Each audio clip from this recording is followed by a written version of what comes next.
परंतु ऐसे दिव्य दिव्य उत्सव होते हैं श्री गोदाम्बा जी, जैसे हमारे व्रज में श्री किशोरी जी हैं, ऐसी दक्षिण में श्री गोदाम्बा जी। उनका एक मास पर्यंत का धनुर्मास उत्सव होता है, अभी आने वाला है धनुर्मास।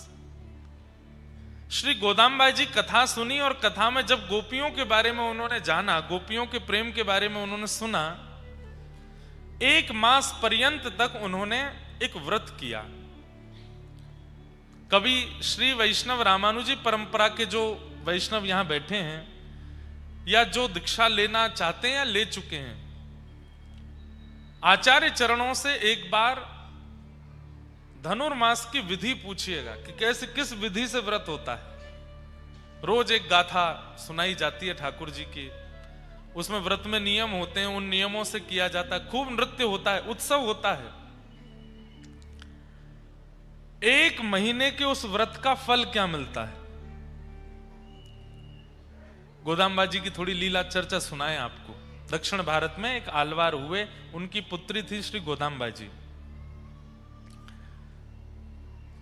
तो श्री गोदाम्बा जी बचपन से ही उनके पिताजी रंगनाथ भगवान की माला सेवा में नियुक्त रहते थे।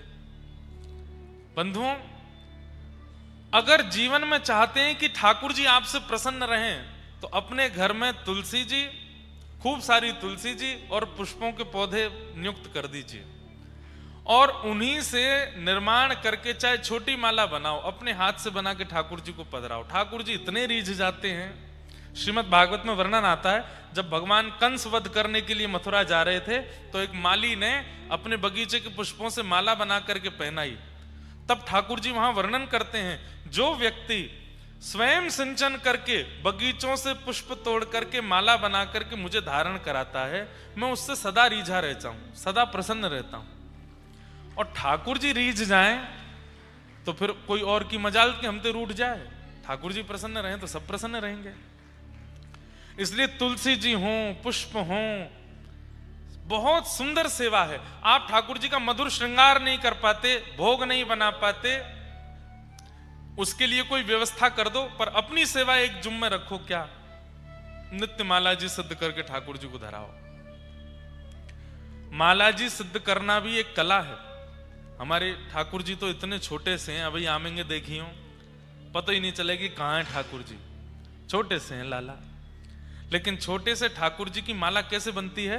जैसे ये गुलाब की पंखुड़ी है ना, इसको एक बार मोड़ो, फिर एक और बार मोड़ दो, फिर एक और बार मोड़ दो, तो ये छोटे हो जाएंगे। ऐसे छोटी छोटी, कुछ लाल पंखुड़ी, कुछ हरी पंखुड़ी, कुछ सफेद पंखुड़ी, ऐसी छोटी सी माला बनती है, तब धारण करते हैं। ठाकुर जी को माला इतनी प्रिय है। वास्तव में पुष्प जो होते हैं माला में, उनको ठाकुर जी अपना भक्त स्वरूप मानते हैं। और माला बनाने वाले को भी यही भावना रखनी चाहिए, प्रत्येक पुष्प को एक भक्त का नाम दे करके माला में पिरोवे। सूरदास जी आ गए, अभी तो मीराबाई आ रही हैं, अभी तो ये कुम्मन दास जी आ रहे हैं, ये गोदाम्बा जी आ रही हैं, ये बरबर मुनि स्वामी आ रहे हैं, ये यमुनाचार्य जी आ रहे हैं। ऐसे करके जो भक्तों के नाम आपको याद हैं, भक्तों का नाम धारण करके एक माला बनाओ। भक्त माल बन गई, फिर ठाकुर जी को धारण। इतने प्रसन्न होते हैं ठाकुर जी, चारों तरफ भक्त बैठ गए, मेरे कंठ पे लग गए, और फिर ठाकुर जी उनके संगी अपना मन लगाते हैं। तो जिसे चाहिए कि ठाकुर जी रीझे रहे, नित्य माला सेवा किया करो ठाकुर जी की। तो श्री गोदाम्बा जी के पिताजी माला बनाते, सिद्ध करते और श्री रंगनाथ भगवान को धारण कराते। लेकिन उनका नियम था कि माला सिद्ध करने के बाद अपरस में स्नान करने के लिए जाते, शुद्ध अवस्था में आ जाते और तब माला जी लेकर के मंदिर जाते। लेकिन इतने ही बीच में छोटी सी गोदा आती और पिताजी के द्वारा सिद्ध की गई माला उसको लेकर के और अपने गले में पहन लेती और पहन के खूब देर आनंद करते हैं। खूब उनको पता था कि रंगनाथ भगवान को जाने वाली है। वो जब रंगनाथ भगवान को देखती थी तो यही भाव होता था कि ये मेरे पतिदेव हैं, ये मेरे प्रियतम हैं। तो माला पहन करके उसको अपनी करके और फिर जैसे पिताजी का आने का समय होता उससे पहले उतार करके वहीं धर देती।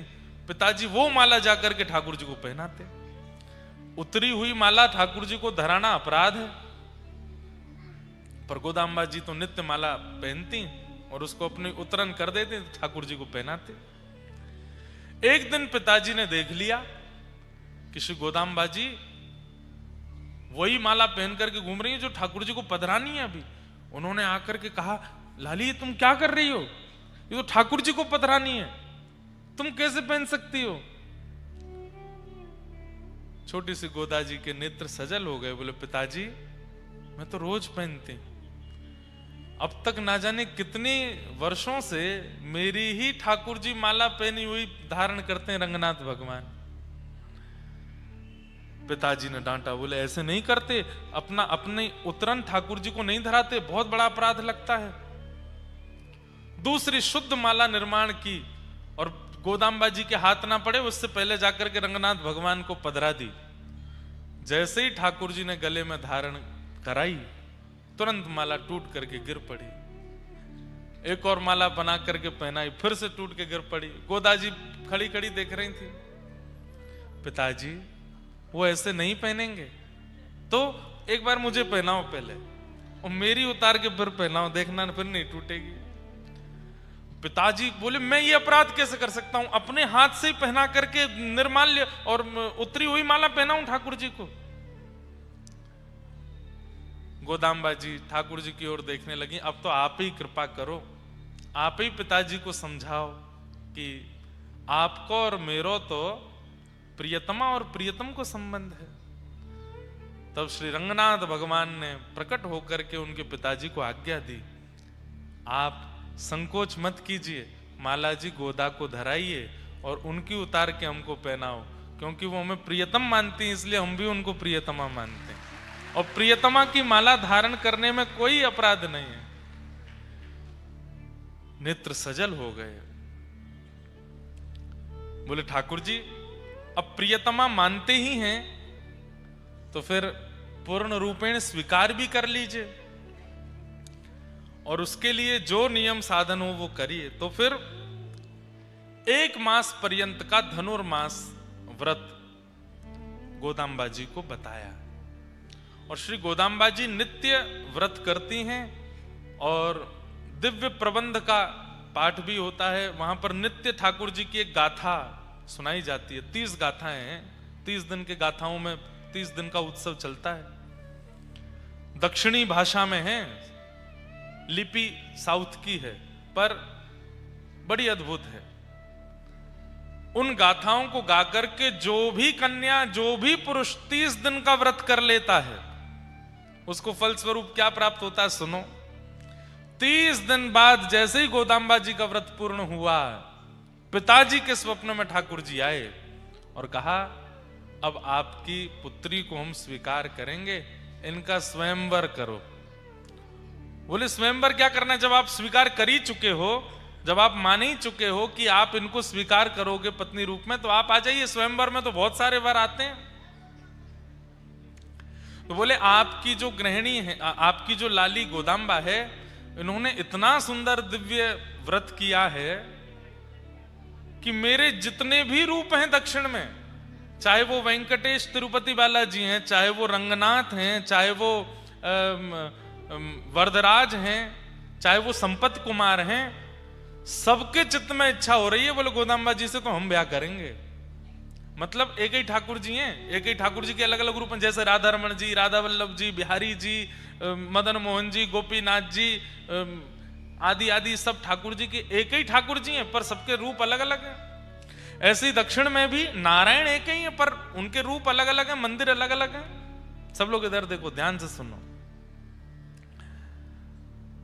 ठाकुर जी बोले सबकी इच्छा हो गई है इनका व्रत देख करके कि इनसे ब्याह तो हम करेंगे। मतलब सोचो, अब हम लोग उत्तर भारतीय इसलिए हमको वृंदावन के मंदिरों से समझाना पड़ेगा कि किसी भक्त की भक्ति पर राधारमण जी भी रीझ गए, बिहारी जी भी रीझ गए, राधा वल्लभ जी भी रीझ गए, मदन मोहन जी भी रीझ गए, गोविंद देव जी और गोपी, सब में होड़ लगी है, बोले यहाँ पे कृपा तो हम करेंगे। ऐसे ही दक्षिण में हो गया। तो इसलिए ठाकुर जी ने कहा आप तो स्वयंवर करो, और स्वयंवर का नियम जो पहले मंडप में आ जाएगा उसका विवाह गोदाम्बा जी से होगा। बंधुओं, इसे कहते हैं रास। ठाकुर जी में होड़ लग रही है भक्त के पास जावे की, तुम पीछे हटो मैं पहले जाऊंगा। तो श्री गोदाम्बा जी के पिताजी ने पत्री बनवाई, शादी की जैसे पत्रक होती है, और प्रत्येक दिव्य देश में जाकर के ठाकुर जी को निमंत्रण देकर के आए कि हमारी लाली को ब्याह है, आप भी दुल्हा बन के आओ, क्या पता जयमाल हो जाए। तिरुपति गए, रंगनाथ गए, श्री वरदराज गए, श्री संपत कुमार गए, उत्तर में बद्री विशाल गए, जगन्नाथपुरी गए, द्वारिकापुरी गए, सब जगह पत्रक बांट करके आए पिताजी सारे मंदिरों में। वो हमारी लाली का स्वयंवर हो रहा है, सारे हरि, सारे ठाकुर जी आ जाओ, जो पहले पहुंचे को वहां से ब्याह। पत्रक पहुंच गया। अब यहां श्रीरंगम में विराजमान श्री रंगनाथ भगवान वो बड़ी चिंता में बैठे हैं। तभी गरुण जी आदि सब आकर के बोले, जय जय, बड़े चिंता में हो, कहा बात है? बोले हमको ये लग रही है कि ये गोदाम्बा जी तो हमसे प्रेम करती हैं, पर ये हमारे ही स्वरूप हैं साबरे, और सब में होड़ लगी है। वहां जगन्नाथ जी तैयारी करे बैठे, बोले मैं पहले पहुंचूंगा। बद्रीनाथ जी कह रहे हैं मैं तो ऊंची पहाड़ी थी, सीधी छलांग मारूंगा, दक्षिण ही पहुंचूंगा। तिरुपति जी कह रहे हैं कि मैं पहले पहुंचूंगा, पद्मावती जी नीचे भेज देंगे। हम कैसे पहले पहुंचे? गरुण जी बोले आप हमको आज्ञा। बोले तुमको क्या आज्ञा? तुम भी तो सब जगह हो, अब तुम अकेले यहां विराजमान हो तो तुमसे कुछ कहें? तुम द्वारिका में भी हो, तुम बद्रीनाथ में भी हो, तुम जगन्नाथ में भी हो, सब जगह तो हो। सब ने तुमको आज्ञा कर दी, सबको लेकर के तुम एक ही समय पर पहुंचोगे, क्योंकि गरुण जी की गति तो एक जैसी है। गरुण जी बोले नहीं भगवान आप आज्ञा करो। बोले देखो हमारी हृदय की परम इच्छा है कि गोदाम्बा जी से तो हम विवाह करें, अगर तुम हमारी बात मानो, बाकियों की मत मानना, बाकी तुम्हारी प्रतीक्षा में बैठे रहें, थोड़ा विलंब कर देना, हमको पहले पहुंचा दो। तो श्री गरुण जी बोले हमको क्या मिलेगा फिर?